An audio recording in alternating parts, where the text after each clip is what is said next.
All right. Hello, everyone. Welcome to the Academy Gaming Hour. My name is Josh, or ZNX. I'm actually filling in for Russell up today. And today our guest is Sean Krenkel. Am I saying that right?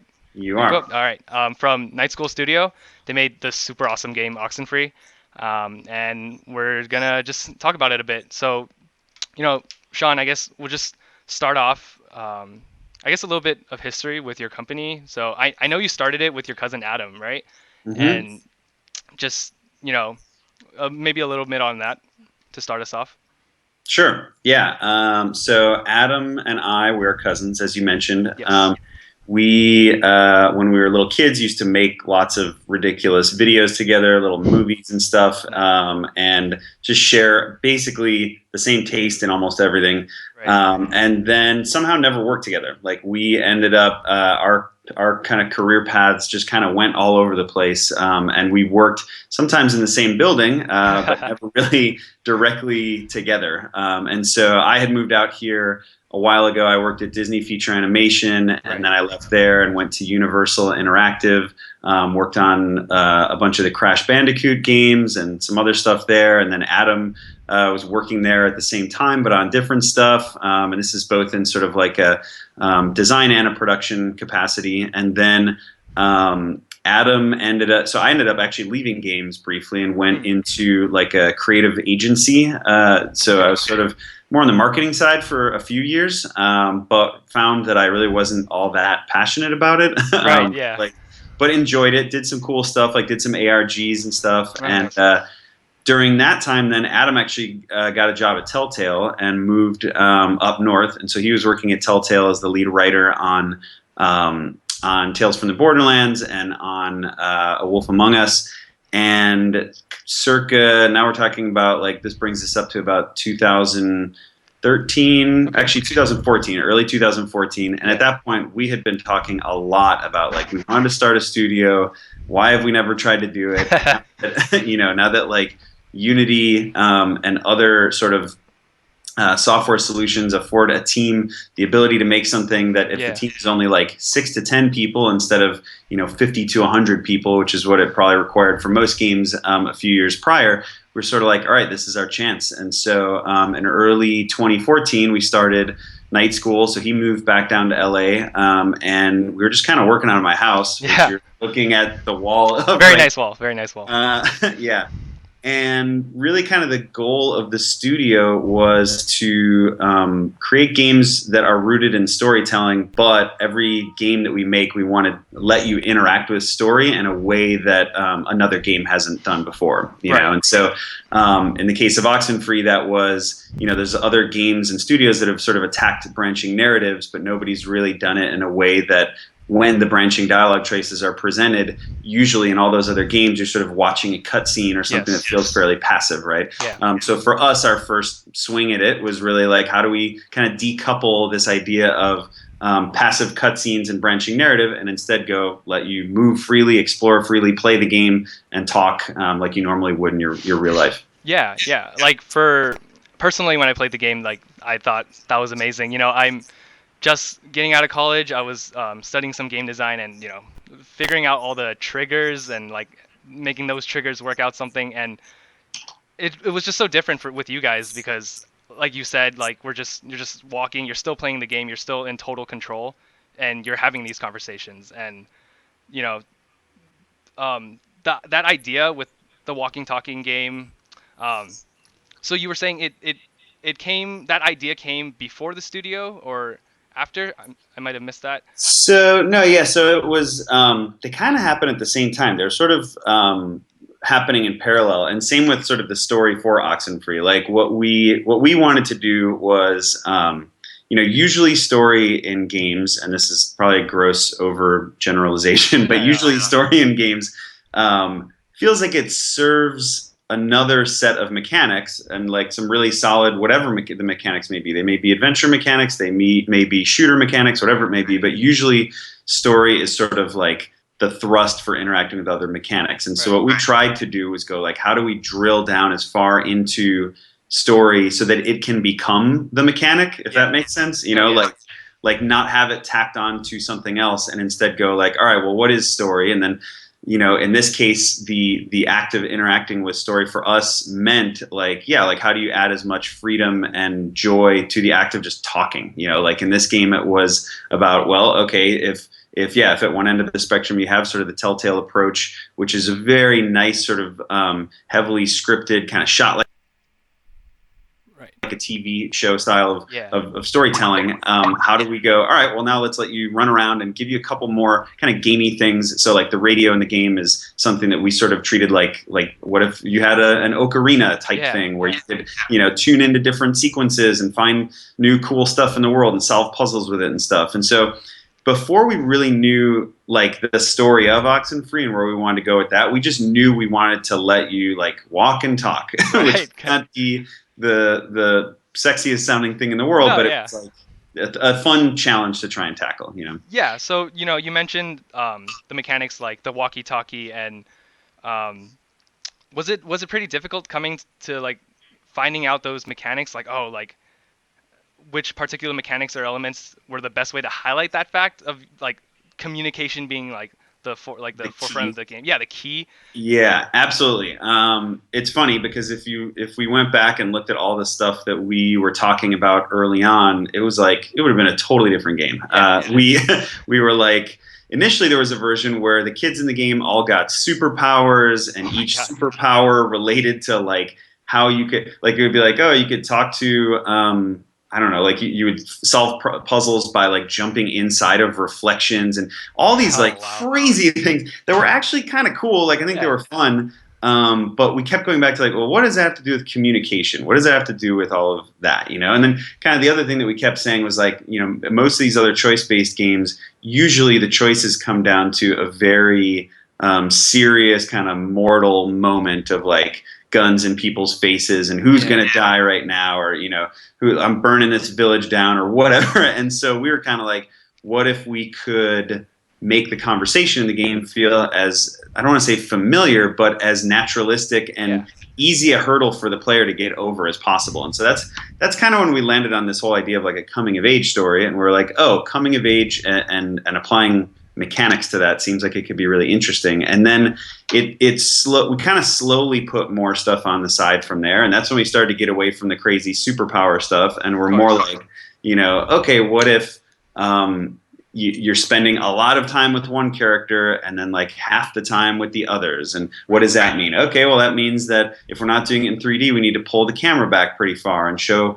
these characters pretty small. And then it was like, well, if other games, when you choose your dialogue choices, are usually done in a very sort of like, it feels like a menu, like there's menus beneath people. We're like, well, how do we let it feel more like it's organically kind of coming off of your character? So that's why those dialogue bubbles sort of were designed the way that they were. And so everything was just like, hopefully like a nuanced addition to that key thing that you said of communication. Mm-hmm. And then the radio was definitely the hardest one to hit, because we were like, we had like a fake ghost radio spectrometer thing for a while, and like we had a tape recorder, and you could record stuff and play it back.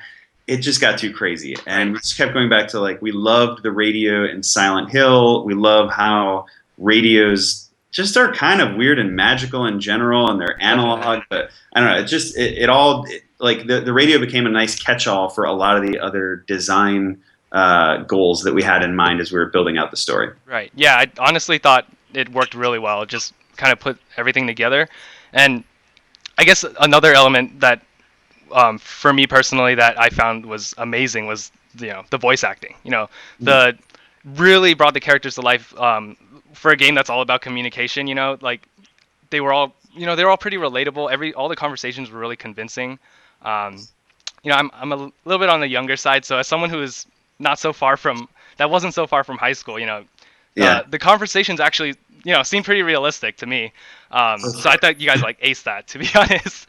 Awesome. Yeah. So Adam, who wrote most of the game, who I think is probably watching this from our office right now, his credit, I think I forget somebody asked him somewhere like, how did you approach writing specific, because like as we developed the whole the overarching story, we kind of knew generally who these characters were and Hmm. what their arcs were individually going to be, but then we didn't want sort of like this cringe inducing faux teen kind of dialogue, and Yeah. so somebody asked Adam like, how did you come to writing in these naturalistic voices? And he was like, actually, my dirty secret is that I didn't try to write as kids. I just wrote them as intelligent, Right. interesting people, or like at least fun people to sort of be around. Yeah. And I think he nailed that. And it really, like, if our actors weren't as solid as they were, so much of the game hinges on that. Like it really is about looking. The game has to look pretty. It has to be fun to explore, and then the sound and overall sort of delivery of these performances was really key. And so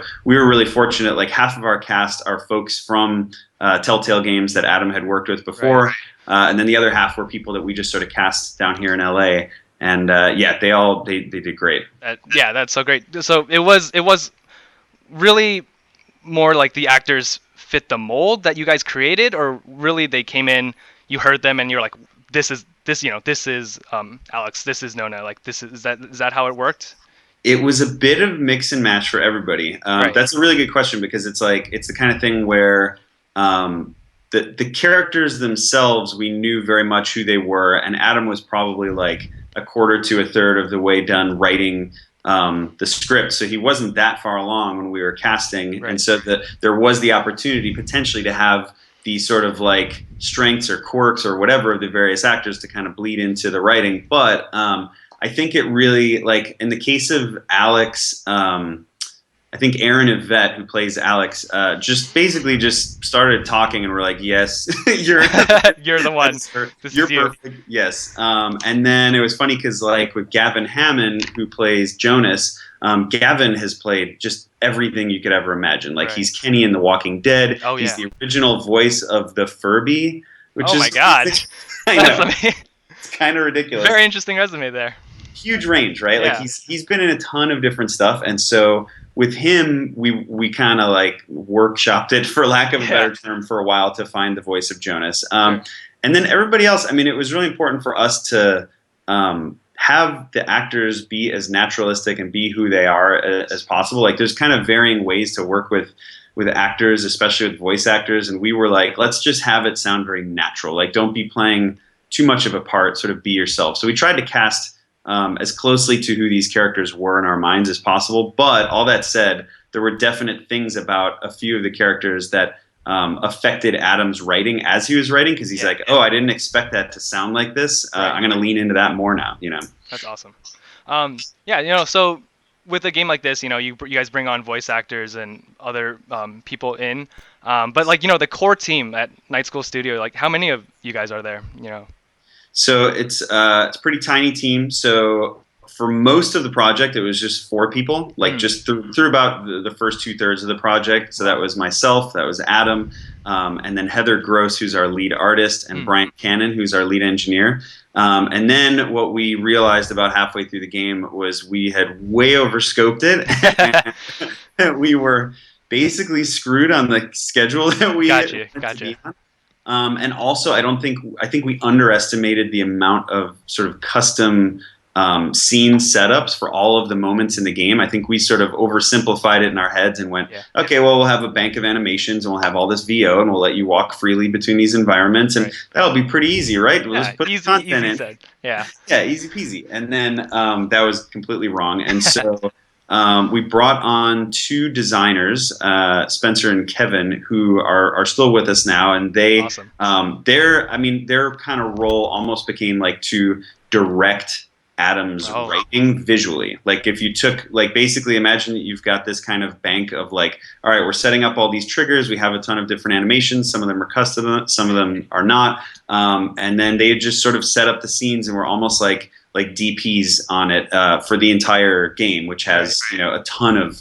writing. Adam's script is 1,400 pages long, so so that was pretty. That's like the core team. Then outside of that, we had a couple of contractors that we would work with on various sort of art tasks, and then the other person who I think is just as instrumental, if not more than a lot of other folks, is Scientific, whose name is Andy Rorman, and so he did all of the music and the sound design for the game. I love the music in your game. Oh my god, it was so So, great. Yeah.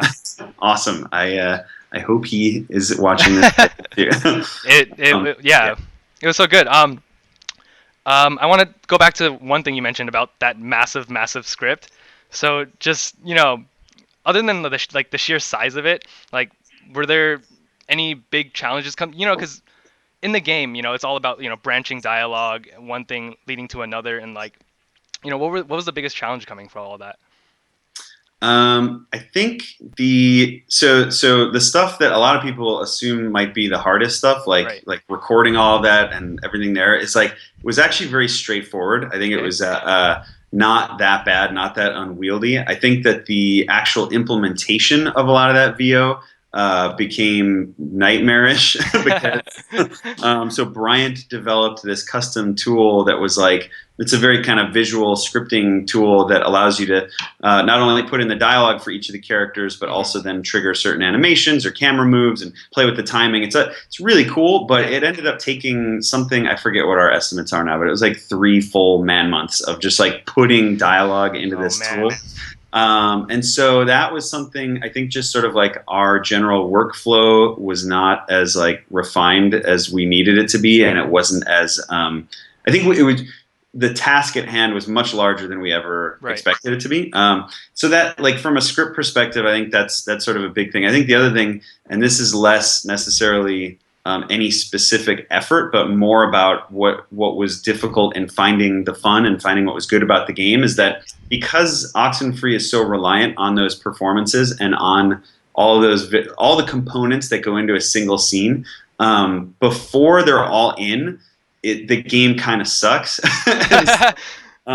Which is the opposite of most games. Like, you're usually trying to prototype something and get feel very early on and go like, yes, this really works, and you continue to build on top of that because the core experience really shines. And in this case, it was like, until animations and VO and some of those camera moves and some of the effects were all in, it was hard to gauge if a scene was like hitting or not, if it was working. And then there was a lot of going back and tweaking just timing of lines, and like, when are certain lines, when can you talk over other characters, and when do they wait, and all of that. So I think there was just like a high degree of finessing that took like half the schedule, basically, that we just really didn't expect was going to happen. Right. But the more, I think, the kind of the other things, like the basics of recording, figuring out the look and feel of the game, was actually pretty fast. There was a lot of stuff that I think I would have expected us to take a lot longer that we got through pretty quickly. Oh, that's cool. So in the Twitch chat, we actually have some fan questions. Squirrel Agent asks, without spoilers, can you address the ARG and if it will continue? Yes. Wow. This is like a perfect plant right now. Yes. Squirrel Agent, do I know you? This is a very convenient question.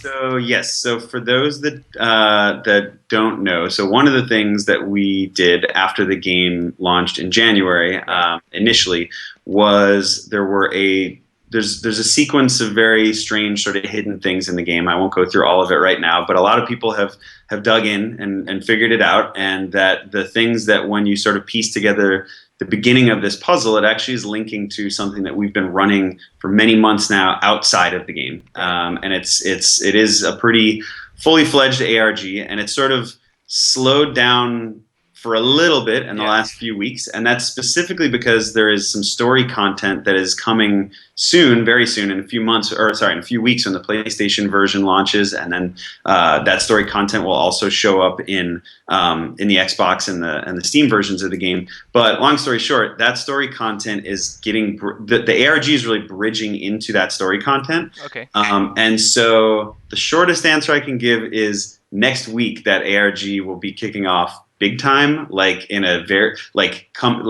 way coming back around, and there will be some very meaningful stuff happening. Okay. So I won't give any spoilers, but the theories that are on Reddit about where things are headed are fairly accurate. And I would imagine this ARG is going to come to a pretty interesting conclusion in the next like 2 to 3 weeks. That's awesome to hear. Like, that's like right after I finished the game, I was like, oh my god, what's going on? And you go on the wiki, I did see what I missed or anything. How did I not see that? So I'm really excited for the PS4 release actually. Awesome. Yeah. So like, you kind of went into it, but what does that mean for people who they love the game, they've played the game, and for people who haven't heard of it before and like they'll try it on their PS4. Like, um, What would we want them yeah, to exactly. think or care about? Yeah. Exactly. Yeah, no, we're super excited to not even just for the PS4 version, but like the stuff that we're adding to the existing ones, we Right. think is really cool, and like definitely makes the story more complete. And that is really hard to talk about without getting Of spoilery. course, of course. But it's awesome. Like I'm so excited about where we landed with it because it's like this isn't just stuff tacked on. Like it actually fleshes out the world and the story more. But yeah, I mean, I think for people that haven't played the game, the way we've always talked about it has been sort of that it's a mixture of this coming of age story, like a Stand by Me or a Goonies or a Freaks and Geeks type of collection of people, but set against this supernatural backdrop. And so supernatural is key there. It's not really like horror supernatural. There's not blood and guts all over the place, but it's more like these ghostly things that you're sort of dealing with over the course of the game. And I think what's funny is that like we've always kind of quantified it that way, but the one thing that we haven't talked about a lot, but now that a lot of people have played the game and have given us feedback on, is sort of the mind-bending nature of how the world functions in the game. So it's not just like I'm going along and I'm getting messed with by ghosts haunting me or something like that.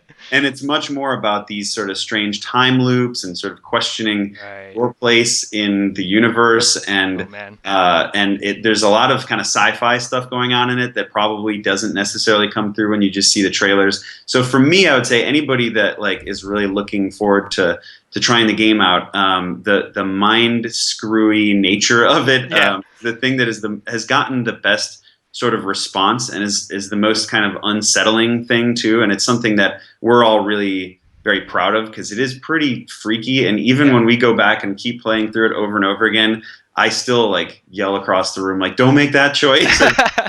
Because it really just, it's unsettling, like I said. So it's a fun, scary game. The other thing to add to that is just sort of like, there's a lot of heart in it that we really wanted to make sure came through. And so this is not a jump scare game. It's much more about like by the end of the game, the story that your personalized version of your story, how you've interacted with those characters, how you've dealt with issues that started even before the game, are pretty heartfelt. So I think those are things that might be surprising to people playing through the first time. There's a lot to check out. But I'm really excited for now this much wider audience to be able to check it out too on PS4. Yeah, that's great. That's awesome. So kind of maybe expanding off from just the game in general, like I know you guys partnered with Skybound, and I know that like what does that mean for you guys like in terms of this game and maybe Night School Studio in general? Yeah, so when we started the studio, we knew we wanted to self-publish this first game, and we knew that again, sort of like the kind of storytelling in games that we wanted to do. We were hoping that the types of stories that we would tell could have natural sort of extensions into other places, right? And so without I hate the term transmedia. I don't know if there's a better term. If you know, please tell me. Start using it. But it's definitely it was a goal of ours that every game that we make moving forward always is not so specific or esoteric that it couldn't make sense as a movie or a comic book or something else. And so on the Skybound front, I mean, I couldn't ask for a better situation to just kind of pop up. Like what happened was last year when we showed our first trailer, Robert Kirkman, who created The Walking Dead, who owns and created Skybound, reached out to his internal games team and was like, "This game looks awesome. What is this all about?" Da, da, da. Just showed a lot of interest in both the story, but also how we were handling story. Like trying new things with those mechanics and.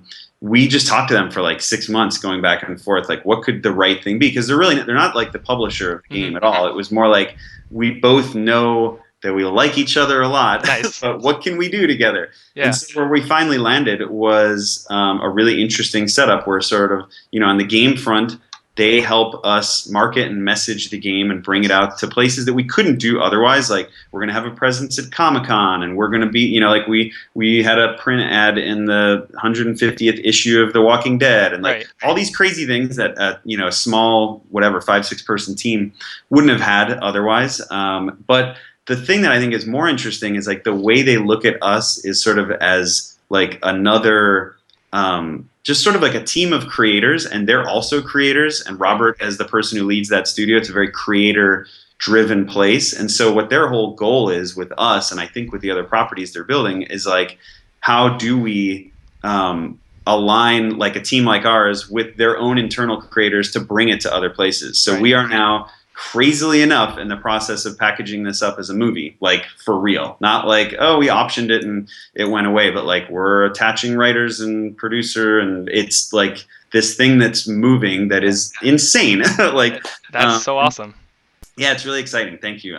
Yeah, so like merchandise, movie, all that kind of stuff. And again, it's like finding the right way to do that is super key. It's not about like just slapping the game all over the place. Of course. Their goal is really to go like, well, again, what they've done with The Walking Dead kind of speaks for itself when you see how naturally it overlaps into various media. Mm-hmm. And so for us, like currently the partnership is like specific to Oxenfree and sort of for the foreseeable future of Oxenfree, but they've been awesome to work with. I'd love to work with those guys in the future on new stuff too, because they just kind of get it. I also like that they're pretty small, because then we're not like lost in the mix with them. Yeah, good. So it's good. It's like a perfect partnership so far. It's been great. Well, okay. Well, speaking on other media, Jigga Stitches asks, "What is your favorite music video?" Jigga Stitches. I think I do know this person.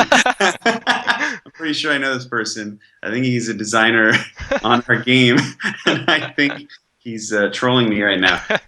He is referencing. Do you know who Stitches is? Have you ever heard of Stitches? No. Okay, he's like this horrible rapper in Miami who now I'm probably going to get killed by this person.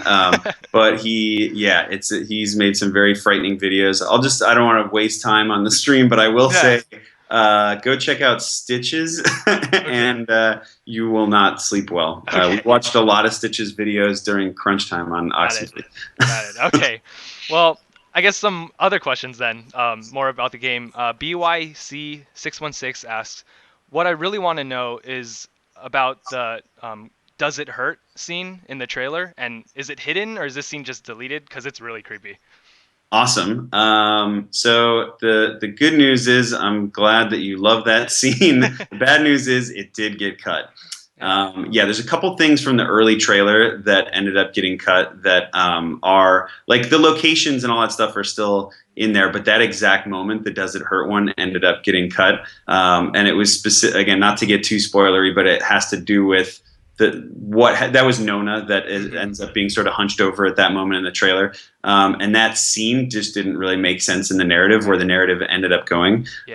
One very insane thing that I don't recommend to anybody who works in games, we were still figuring out the real ending aspects of how we present the ending, like at beta. Like we were like, what are we gonna do?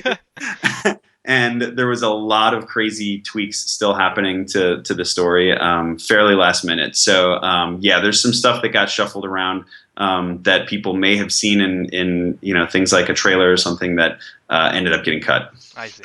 Awesome. Sleepy Time Gal asks, "With the PS4 updates, were there things you wanted to put into the original release, or did you hold off so you could expand the story? Or is this all totally new based on reactions? Or something else? Also, it's super cool that you're adding the expansion for free to the other releases." Thank you. Yeah, no, we just want, like, so much of the idea for the expansion came from reactions to people. So it was a bit of a hybrid. So from a narrative perspective, there were things that, and again, without getting spoilery, there's some semi-unresolved stuff at the end, right? So you Right, played right. the game, right? Yes. But it's not so ambiguous. Like that ending is very intentional. We considered that the real sort of ending, and do essentially still consider it that, but it's sort of bleak, right? Like the Yeah. way it ends, again, without spoiling it, but it's a thing that can make you feel pretty warm inside, and then for that 1 second, you're like, oh my god, it's not as warm as I Not, had yeah. hoped, right? Yeah. And so one of the things that we found at like right after launch was that people were playing the game many more times than we expected. Like people would come back to us and be like, I'm on my fourth playthrough and I'm trying to find this now. And we were like, man, we didn't do much to really reward those types of playthroughs, Yeah. other than people finding more content. But you know, there wasn't really anything there other than that to really drive people to play through. And so we sort of had this aha moment where we were like, oh man, there's some story ideas that sat on the side that are still to us like canon, and Yeah. that like that could have made it in, that didn't get a chance to make it in. And people are replaying through the game a lot, so why not find a way to sort of reward and prompt that type of play style, and also put more story stuff in. So it's a reaction to people playing the game more than we expected them to. And then it was a fun way for us to get those characters back doing more cool new stuff in the game. Awesome. Yeah, so with Heaven Smile 94 asks, did you cut characters from the story, or was this the whole group all the time? Man, it's hard to think all the way back to the very beginning. There's definitely not a like super specific character that didn't make it in. Like every character that is in the game right now served a very specific story purpose for us that we knew that we wanted from the outset. Right. There was potentially going to be a little bit more. Early on, there was going to be a little bit more actually interacting with some of the characters way in the past, like in the 40s era stuff. Right. So that stuff kind of that ended up getting cut. I mean, it manifests in various other ways. For those that have played through the game, you know kind of how you learn about the things that happened back in the day. But there was a moment where we were like, maybe play as some of those characters, like maybe play as Maggie or Anna for a bit. But no, I think that like in terms of like who the actual cast, especially the main cast of Alex and her friends, they were that's who we wanted to have in the game from the beginning. Cool. So I think we have time for one more question for you, and one that I had was, we have Telltale and we have companies like BioWare that have their specific type of doing dialogue. Do you guys see, is it past this game? Do you guys see yourself as the walking, talking game studio, or what do you guys, see for that in the future? Probably yes. The reason I caveat that with probably is that we still, I mean, I think our main goal is that each time we put something out that has, it's always going to have a heavy emphasis on story. It's always going to have an emphasis on that story having a heart. It's always going to have an emphasis on that story having a bit of danger, hopefully a little bit of wonder in it. But if we came up, if we ended up falling into like a Her Story style of mechanic or something like that, I don't know that we would, turn away from that. And I'm not saying we're going to go make Her Story, but I'm saying like, that said, also as a studio, we want people to see sort of a through line and a commonality between each of the games. And I think what we ended up landing on with this movement and dialogue system has been, it's worked really well. So I will say that in our very early phases of prototyping, whatever the next thing is, that basic dialogue system is definitely a part of it, but the rest of the experience may be pretty different. Awesome.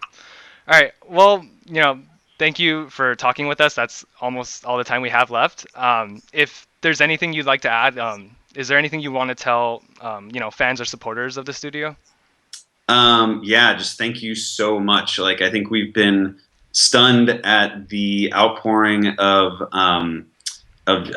just like people have dove really into these characters and connected with them in ways that we hoped they would, but also we didn't necessarily build the game to make sure that they would connect at a very personal and emotional level with these characters, but we've gotten like physical fan mail and amazing things just come, like everything from the theories behind what's been going on the island to just relating very closely to one or more of the characters in the cast. Hearing that from you guys has been incredible. Like it just like it honestly is the thing that makes every day feel so great coming back in and working on the game some more. I would say then, like for people who haven't played the game, just know there's a lot of our kind of heart and soul that we poured into it, and it's I think it's a fun, pretty scary, strange experience that only a few people could probably make.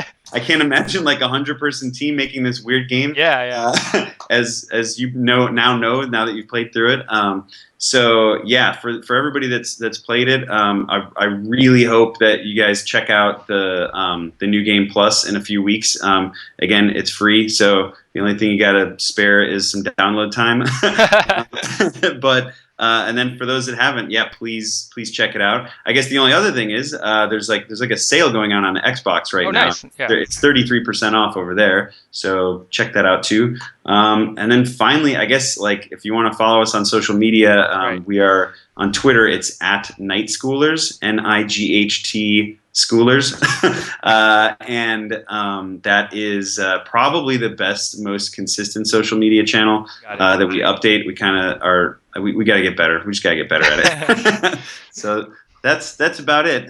Awesome. All right. Well, that's it for us here for the Academy Gaming Hour. We'll be back next week with another topic. So thanks again, Sean. This is really awesome to talk to Thank you. you. Thanks so much for having me. Thank you. Bye. All right. Bye.